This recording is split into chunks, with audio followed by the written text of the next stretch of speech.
Hello, welcome to my talk all about the fluid. This talk is the first part of the talk on laminar boundary layer, with the focus on solving the 2D boundary layer equation, specifically on solving the simple 2D boundary layer equation on a flat plate. Although it may be the simplest viscous boundary layer, it would be very useful for understanding the physics of the laminar boundary layer, as well as to provide the basis for analyzing the more complicated boundary layer. Why the viscous boundary layer is so important? In principle, the full solution to the Navier-Stokes equations would be use the direct numerical simulation (DNS), which reserve all eddies from the largest to the cosmograph length scale. A requirement for this direct solution is the huge number of the grid, which is proportional to the power of 9 divided by 4 of the Reynolds number, and this can lead to a huge numbers of grids if the Reynolds number is large.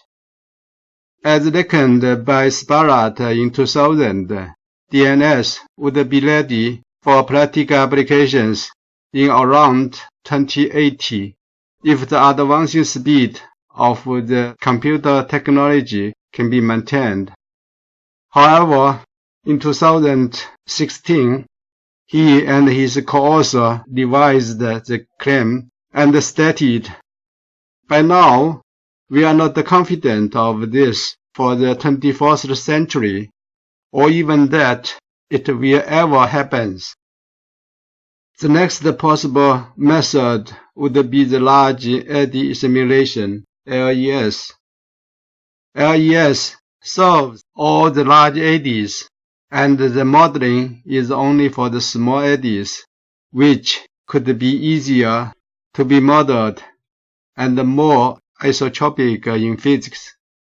A difficulty in LES is the eddies are very small in the boundary layer, and if one uses LES to resolve most of the stress bearing, the grid spacing and the time steps would be close to the requirements of the DNS modeling.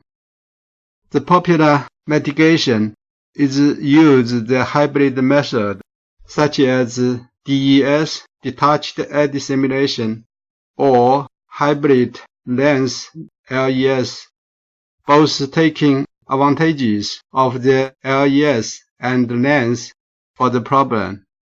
However, critical issues are to be solved. The most popular method currently is the lens modeling, and the challenge is when the boundary layer is resolved and the relevant skin drag is calculated. The issues are with the grid generation in boundary layer, since the requirement would be there will be some point within the wall unit y plus equaling to 5 or less. This requirement would lead to very large number of grids for lens modeling. Another issue in the boundary layer is the complicated process are involved, from laminar to transition and to turbulent. Thus, the suitable turbulence models for all this process must be used. Currently, the confidence for the turbulence modeling is relatively high only for the flows of high Reynolds number. In reality, the modeling of the near wall flow would be made often use the wall function, rather than resolve the boundary layer directly. In this regard, the understanding of the boundary layer would be very important.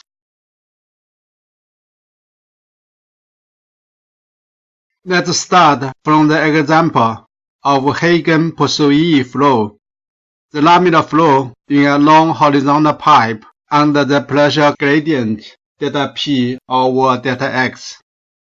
If we assume the flow is very slow and its corresponding Reynolds number is less than 2,300, the flow would be laminar.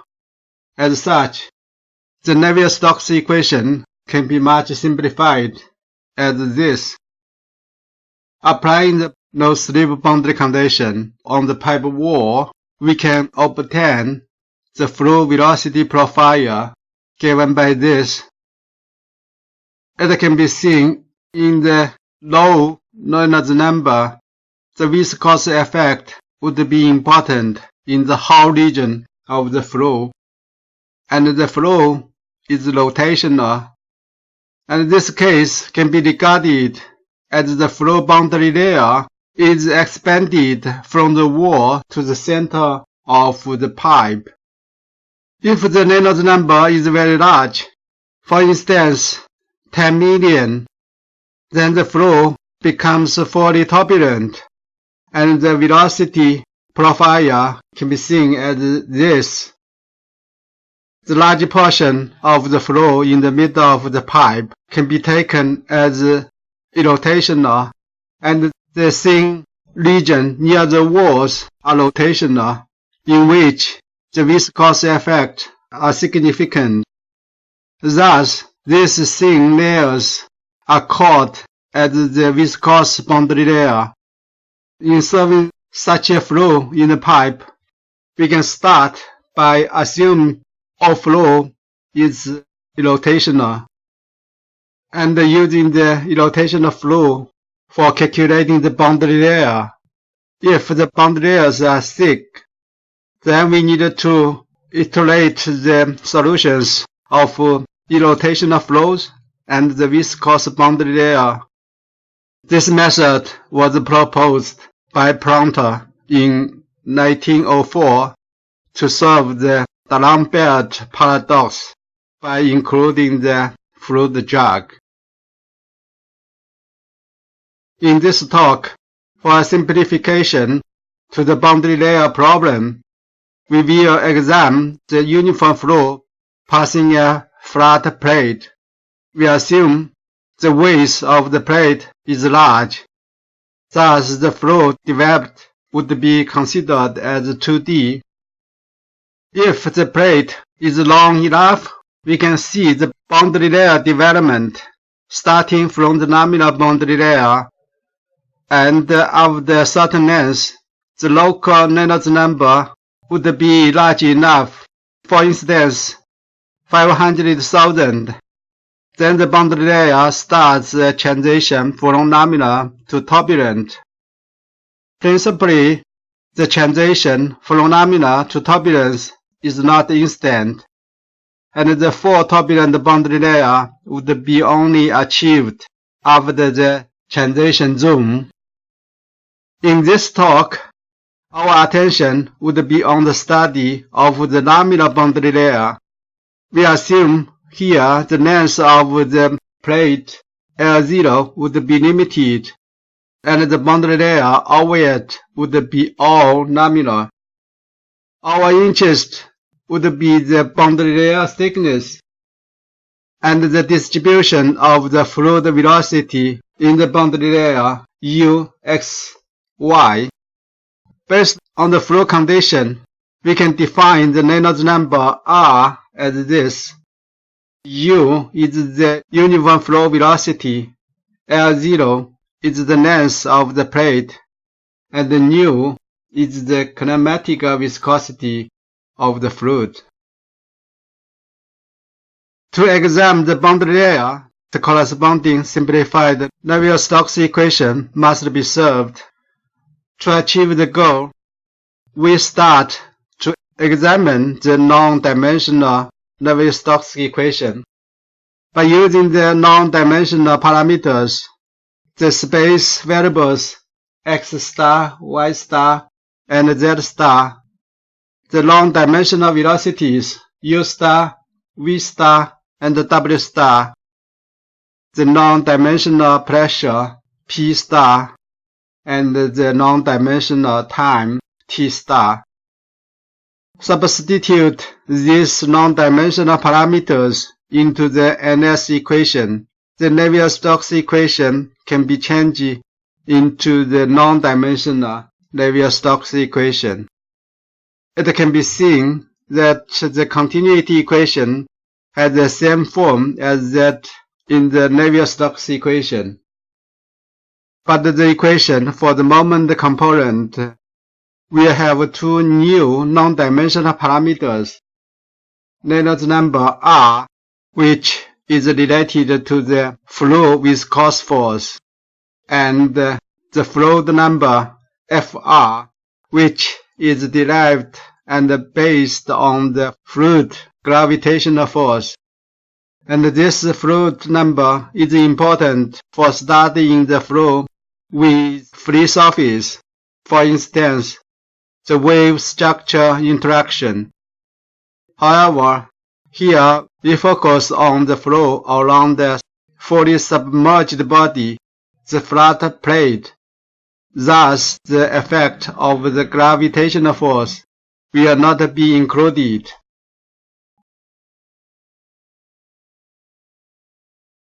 To obtain the analytic solution for the boundary layer equation, simple nominal flows must be considered. Here we assume the flat plate has a large width, therefore the flow can be treated as two-dimensional. Generally speaking, there is no easy solutions, or in most cases, there are no analytic solutions for 3D cases. For 2D boundary layer, the non-dimensional Navier-Stokes equation can be expressed as this. In this talk, we will examine the very simple case of 2D boundary layer, which is a fluid past a flat plate as seen in the plot, where delta is the boundary layer thickness, which would be 1 of our inches.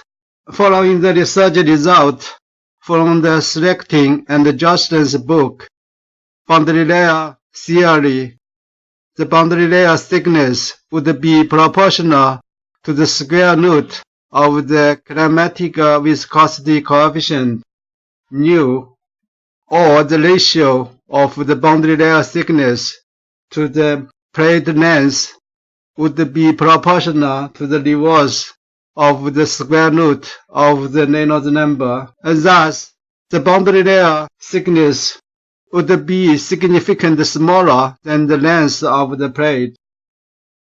Our other interest would be the velocity distribution, uxy.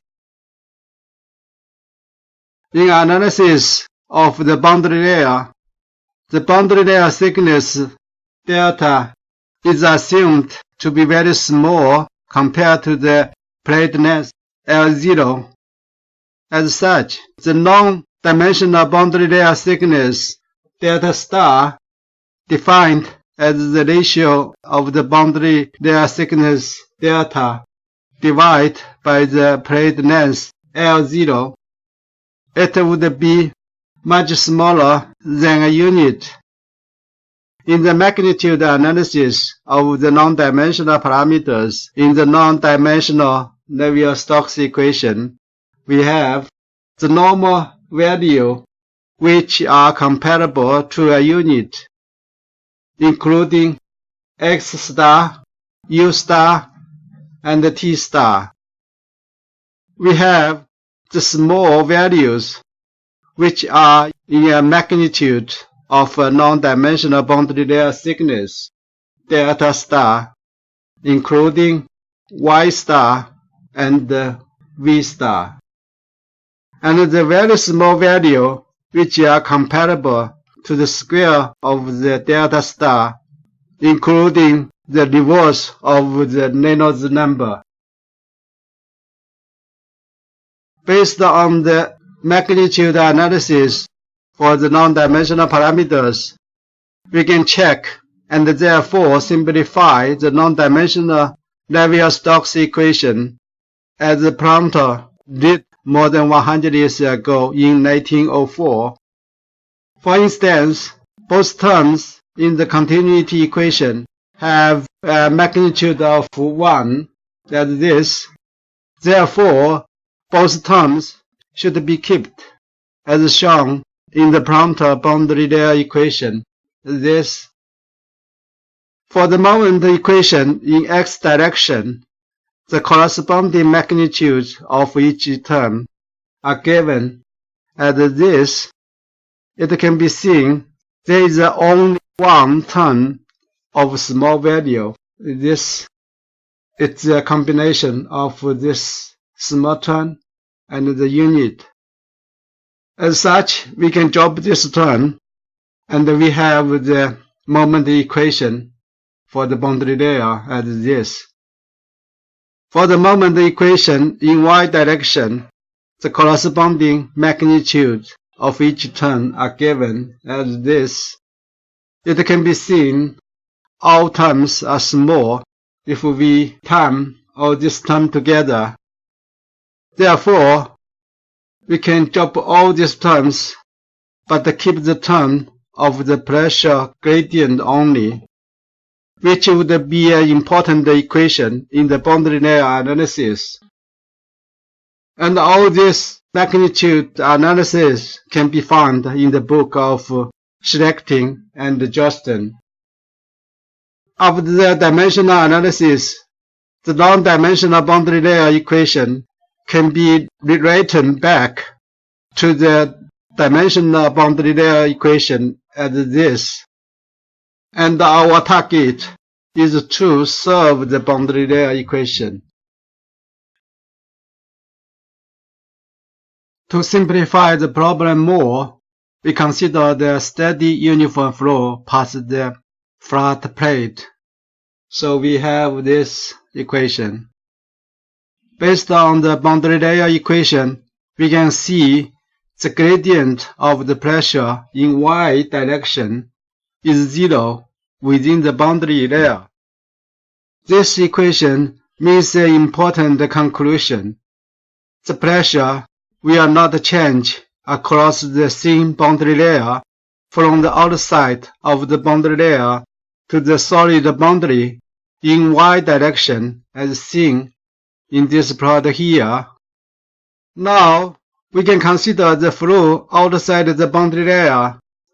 It can be assumed as irrotational, since the fluid viscous effect can be ignored for the flow outside of the boundary layer.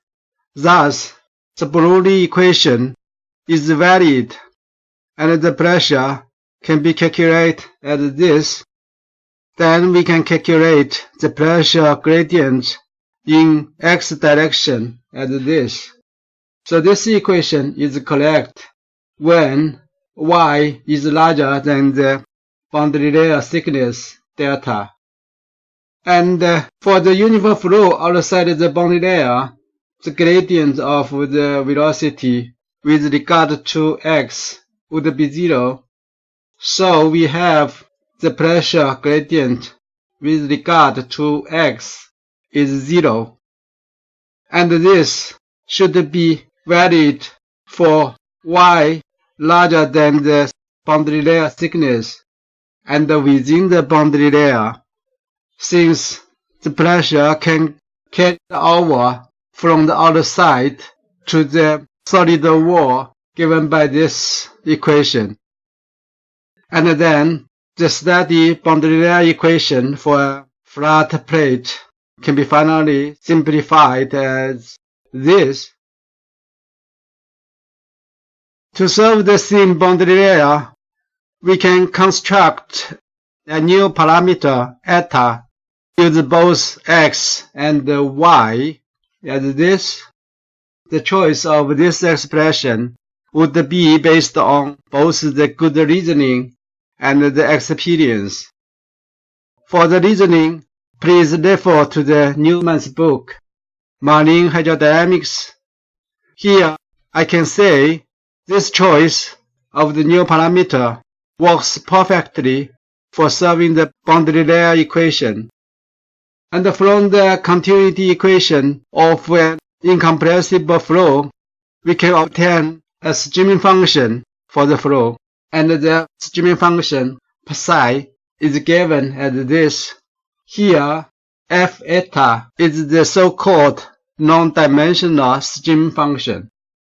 Based on the streaming function, we can calculate the velocity component u given as this, and the v is calculated as this.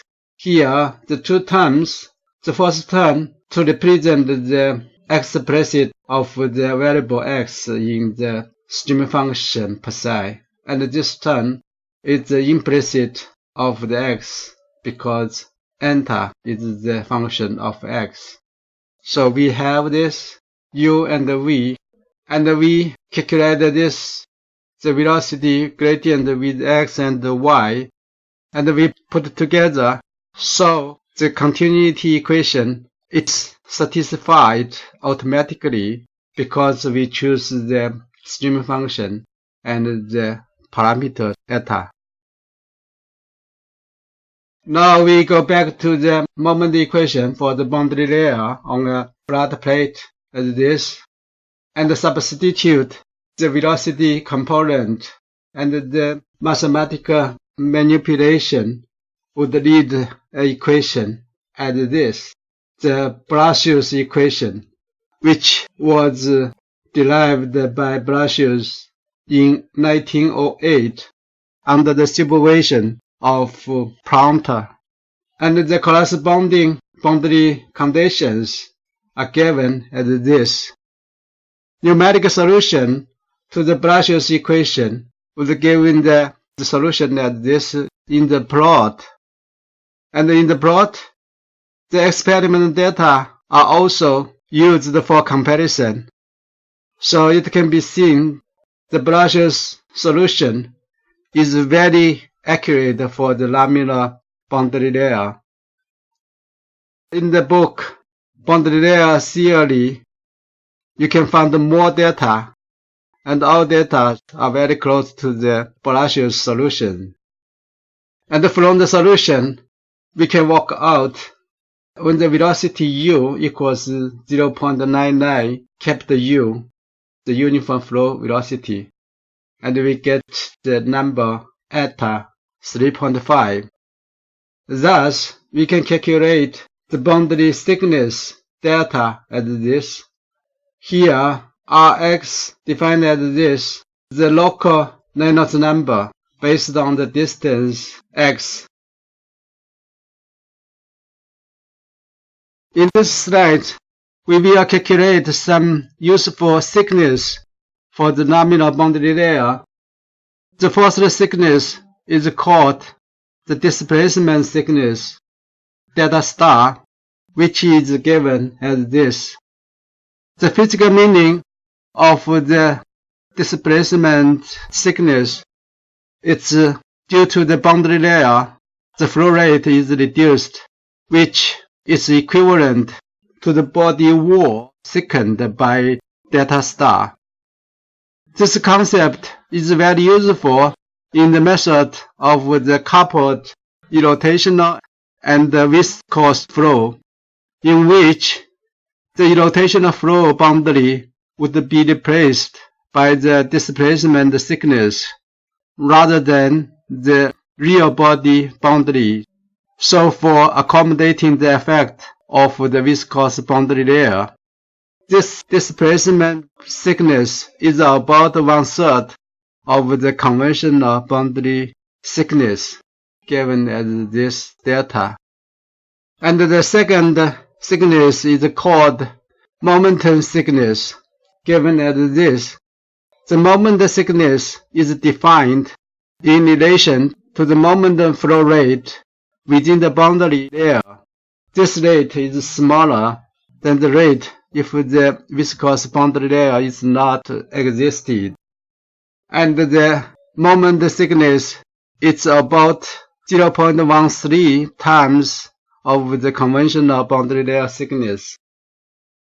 And in some textbook, a kinetic energy thickness, delta double star, is given as this, which is about 0.2 times of the actual boundary layer thickness. Relatively, this thickness is not as popular as the first two.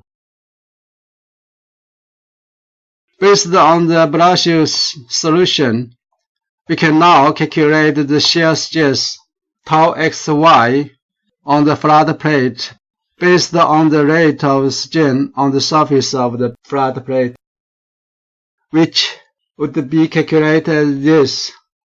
Here, Rx is the local Reynolds number.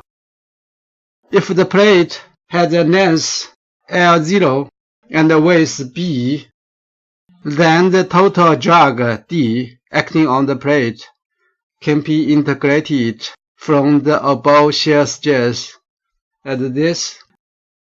Here, this drag is only for one side of the plate, and if both sides of the plate are immersed in the fluid, then the drag should be doubled. The corresponding drag coefficient, Cf, is calculated as this. Now it can be seen the fractional drag coefficient, Cf, is proportional to the reverse of the square root of the Reynolds number R